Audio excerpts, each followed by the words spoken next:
It gives me great pleasure to introduce Dr. Laub, an assistant professor in the Department of Pediatrics at the University of California, San Diego. Dr. Laub is board certified in pediatrics and child abuse pediatrics by the American Board of Pediatrics. She completed residency at the Boston Combined Residency Program and then pursued her fellowship training in child abuse pediatrics at the Children's Hospital of Philadelphia. During this, Dr. Laub also obtained her master's in science and health policy research. Dr. Laub's research interests include improving healthcare delivery models for children who are victims of abuse, utilizing clinical decision support tools to detect victims of abuse, and evaluating outcomes of drug-exposed children. She has published multiple articles, book chapters, and reviews on the subject of child abuse and neglect. She also has an interest in medical education services, and she serves as the program director for the Child Abuse Pediatric Fellowship at the University of California, San Diego. And I'd like to say also this year, we appreciate her efforts.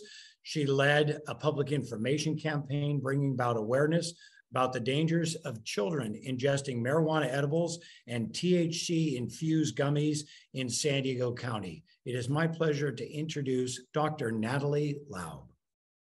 Good morning, everyone. The next 30 minutes that I spend with you, we're going to talk about cannabis poisoning in young children.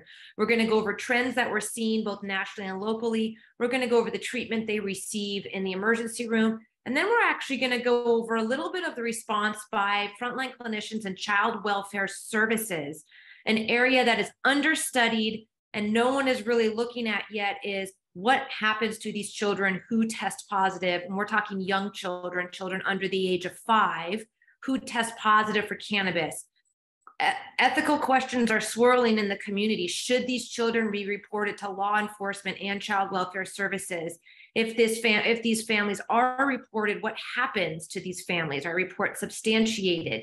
So this is a lot of unknowns that I've started to study actually just in the past 6 months. So you'll be getting some data that we are about to publish regarding the response from child welfare services to these ingestions. But first, let's look at what's happening. So nationally, we are seeing a tremendous increase in the amount of children that are having cannabis poisoning. So if you look at administrative data and we pull ICD-10 codes for cannabis poisoning, cannabis ingestion, accidental ingestion of cannabis, these are children under the age of 5 who presented to emergency rooms pretty much since 2017 who had cannabis poisoning. This is a study we just published that came out in JAMA recently here in 2023. So yellow line is what was happening before 2020, the trends in children ingesting cannabis. And you can see the blue line in this graph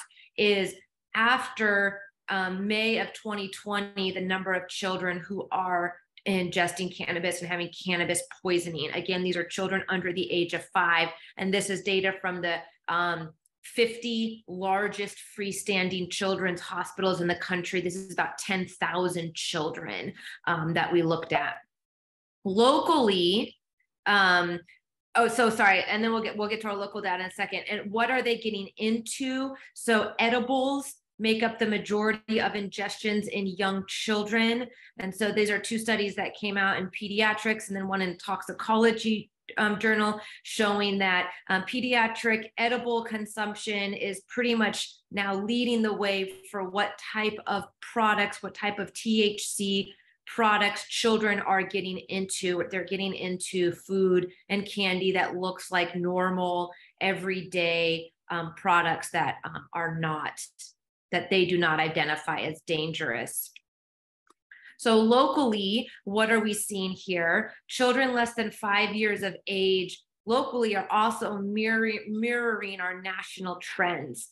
So we have 3 timelines here, right? We have pre-legalization in the state of California.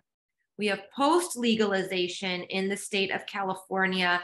And then we have California stay-at-home orders March of 2020. So just take a moment to kind of absorb this graph because there's a lot happening.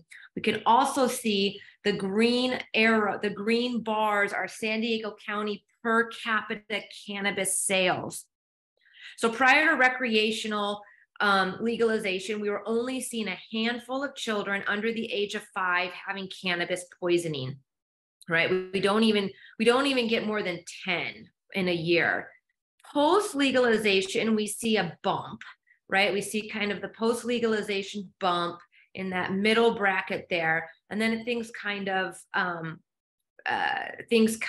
sort of pewter out. The interesting thing is there was a lag in the time between legalization and the sale of cannabis. The dispensaries actually marketing cannabis products. And then we see COVID, and then we see this large dramatic increase in children ingesting cannabis. And then what happens is, this is what's happening now. My data actually stops here. This particular data actually stops in 2022, but we are well into 2023. And the red arrow is the current trajectory of the cases caseload we are seeing for 2023. So it's going up, and we are probably about to surpass, or we are going to surpass, our 2022 caseload for children under 5 with cannabis poisoning.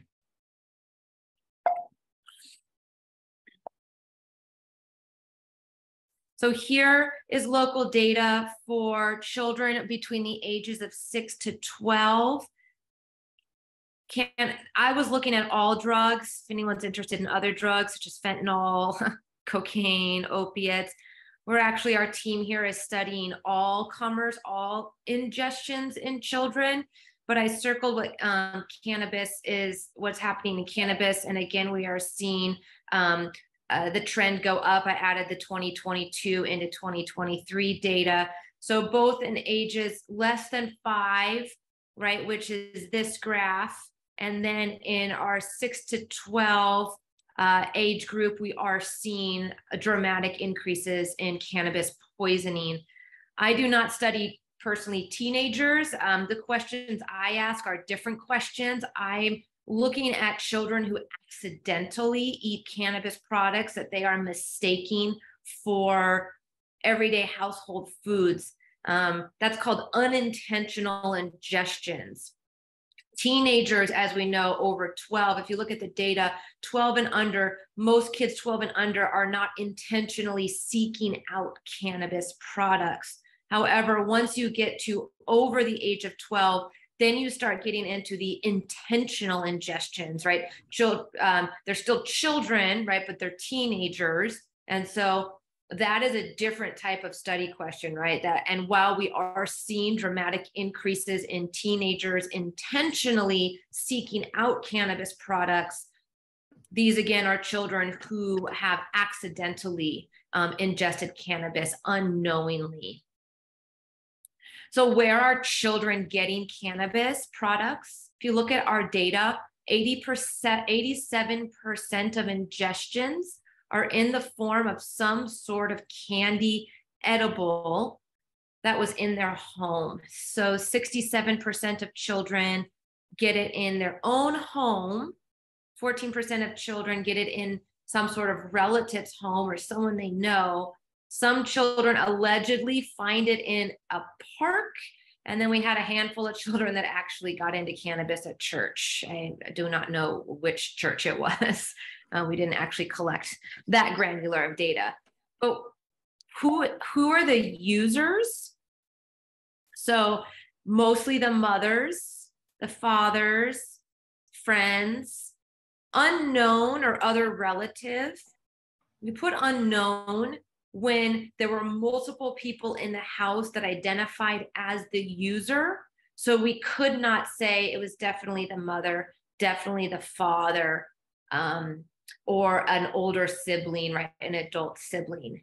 But what I take away from this data, and which is what is really important for public safety, is that the unintentional cannabis poisonings are occurring in home environments, and their caregivers or people that they know and trust are the users of the cannabis, right? So they aren't getting it on the street, right? They aren't getting it in places that we would view as dangerous. This is a danger within their own home that they are unaware of. What is happening to these kids? So this is data from emergency room visits. And this is a lot of data, but I'm going to simplify it for you guys as I orient you to these graphs. So when children come into the emergency room, young children who ingest cannabis, they're very, very sick.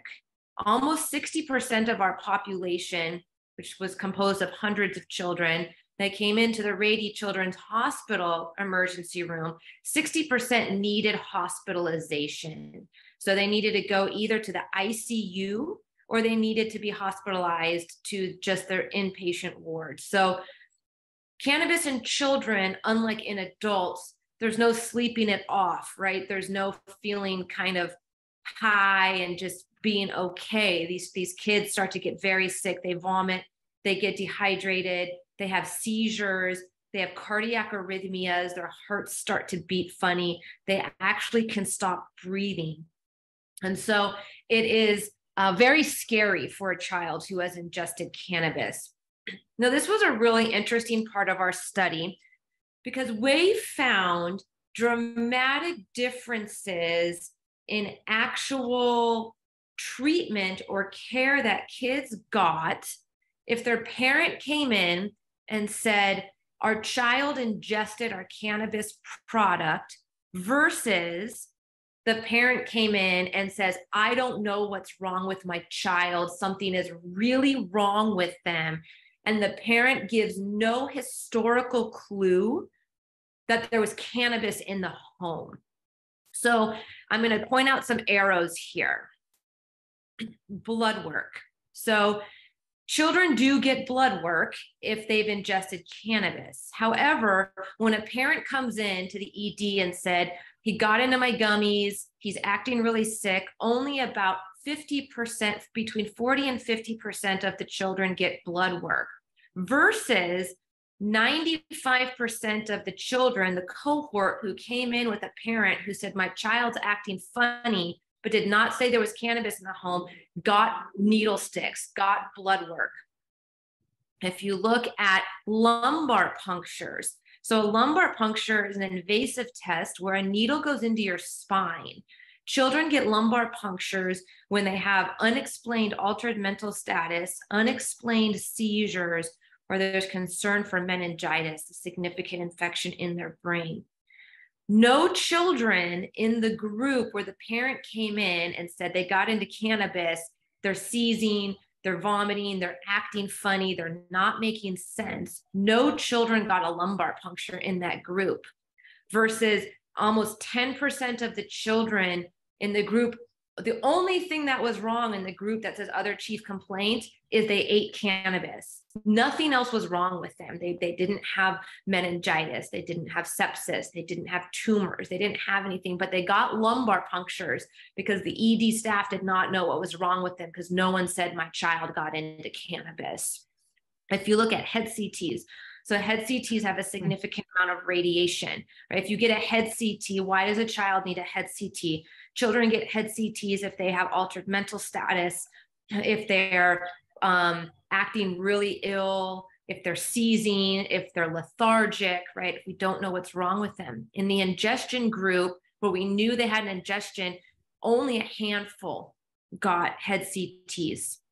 If you look at this head CT group, over 50%, approaching 60% of children got a head CT. Again, these are tests they did not need to necessarily have.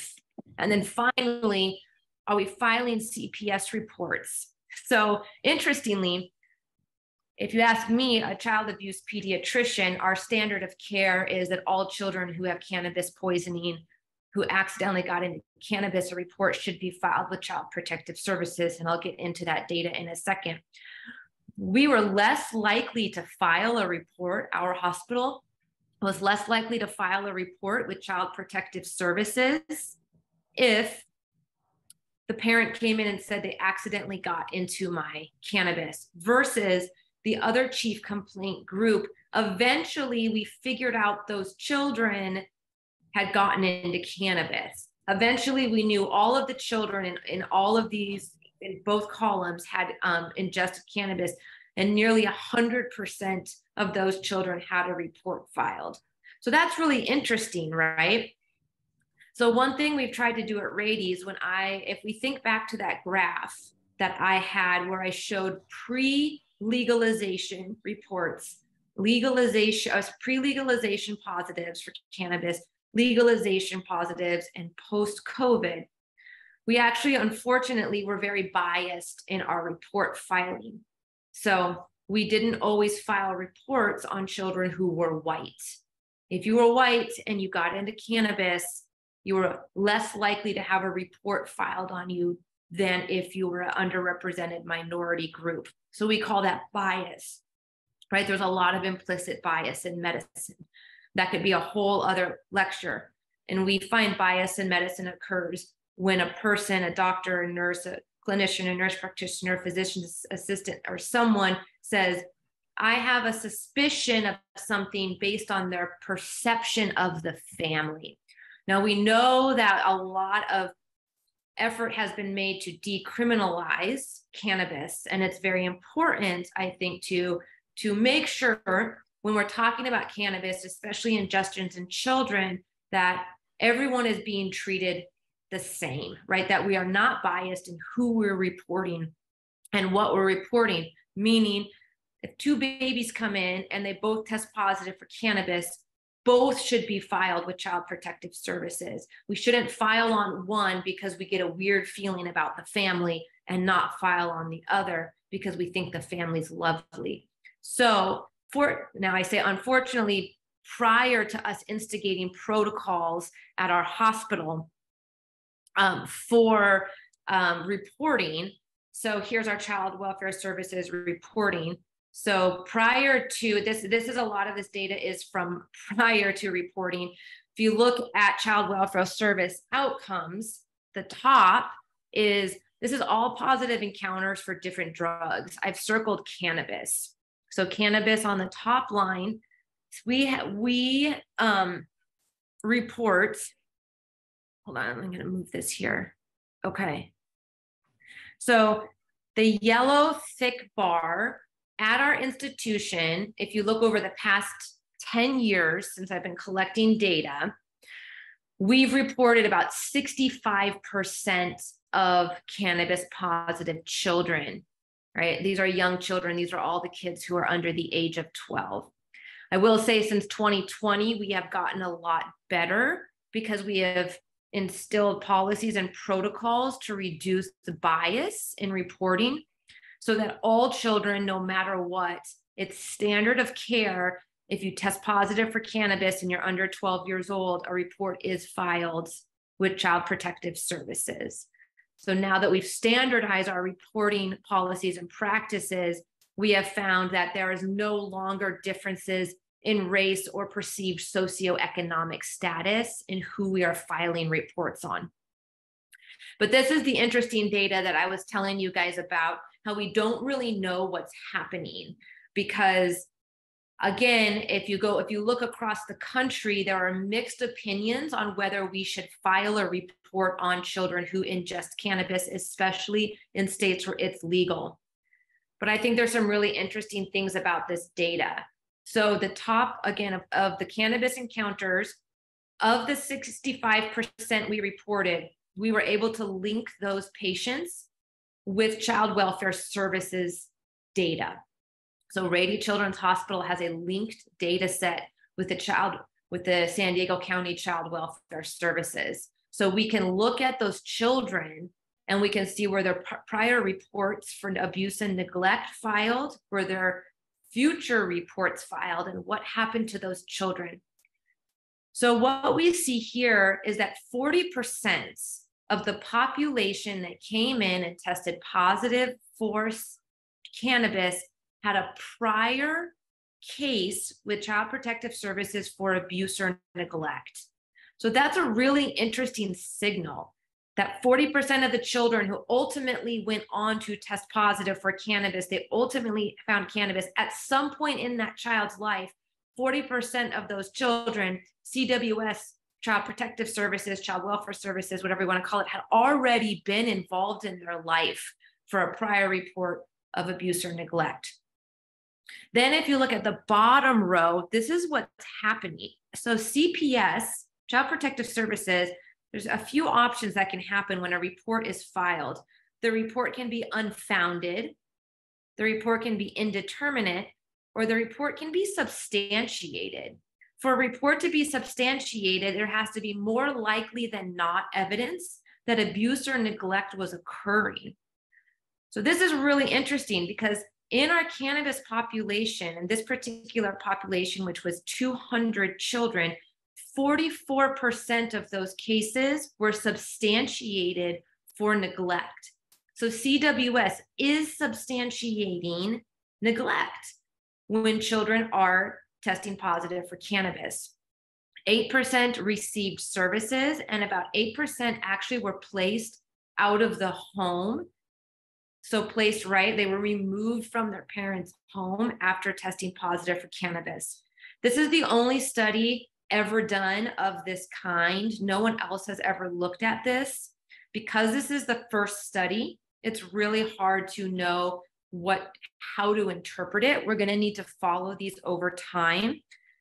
But what I do know is that a young child testing positive for cannabis is taken very seriously. And CPS is finding that some form of neglect is occurring. I run into this kind of interesting, I have very interesting discussions with colleagues around the country of whether should we report cannabis ingestions to Child Protective Services. My colleagues in Denver, right? A lot of people have studied Denver. Cannabis has been legal for a long time in Denver. My colleagues in Denver say, we don't report it. Everyone's getting into it. Kids are getting into it. Adults are using it. And we don't report it because we think it's too much of a burden on the child welfare system to report all of these cannabis ingestions. And I say, well, that's a fine approach as long as you treat everyone the same, as long as you're not reporting anyone, right? We report everyone. We have taken a completely different approach here in San Diego County. I'm very passionate about this topic, and I think that we should report these dangerous ingestions. We report everyone. And so what I tell my colleagues around the country is whatever you choose to do, standardize it. Because to report on a case-by-case basis is the most biased way to practice any sort of clinical medicine. So here in San Diego County, we're reporting all of the cases that come in and children that test positive for cannabis under the age of 12. And we do know from our data is that CWS, Child Protective Services, is taking it seriously. They are evaluating these homes. They are substantiating neglect, and that there is opportunity. If you look at the 40% of cases that a child abuse report had already been filed on these children, that this may serve as an opportunity for prevention to figure out, okay, what children are at higher risk for eventually coming in and being very sick with cannabis toxicity. So to summarize this data, I just have a few minutes left with you. I want to go over some of the future of what we're doing. We are seeing a dramatic increase in young children accidentally ingesting cannabis. Most ingestions are in the form of edibles. Cannabis makes kids very, very sick. It's very dangerous. 40% of children who eventually go on to test positive for cannabis had a prior report to Child Welfare Services for something not cannabis related, some other form of abuse and neglect. And CWS substantiates neglect in 44% of cannabis positive children. Okay, so Dr. Lev briefly talked about this, but I took this data and I worked with the Public Health Institute and a lot of people who are actually on this call, and we created something called the Cannabis Candy Child Safety Act. I truly believe, and the data shows us that the marketing and the manufacturing of cannabis products to be intentionally alluring and attractive to children is partially responsible for this massive drive in the increase of unintentional ingestions. So this new legislative bill was to ban the sale and distribution of manufacturing of cannabis products with packaging and labeling that children would be like, oh my gosh, this looks good. I want to eat this. We wanted to restrict cannabis packaging we wanted to not have fictional humans, not have animals, not have bright colors, and not have fruit and vegetables on the packaging.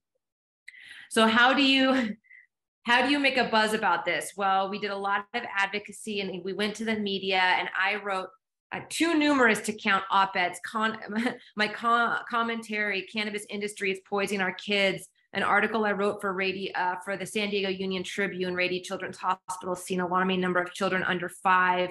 An article I wrote, I don't even remember what this one was for, Cannabis and Kids, we're advancing a bill to address pediatric poisoning.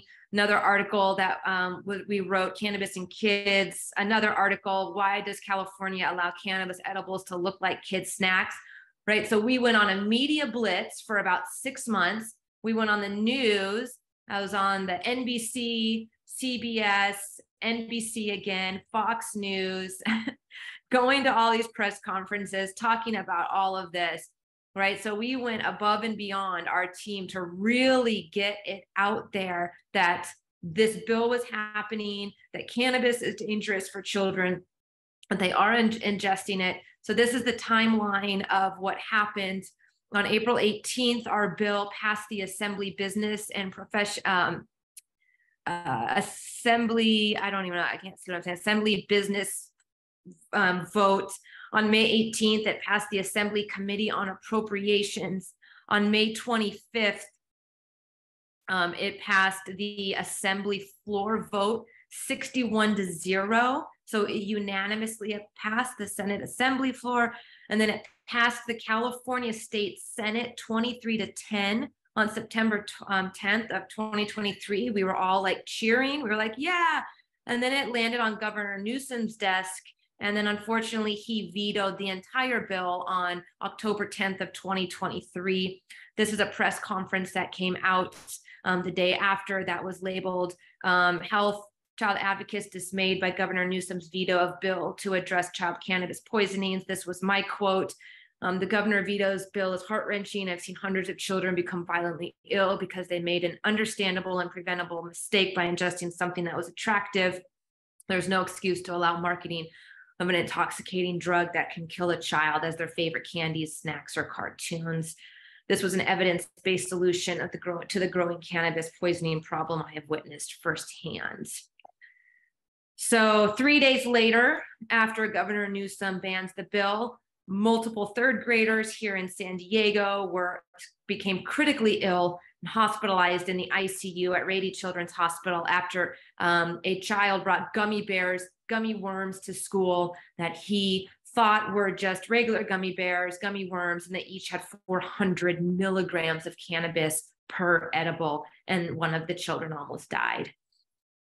So tragic, preventable. What are our next steps?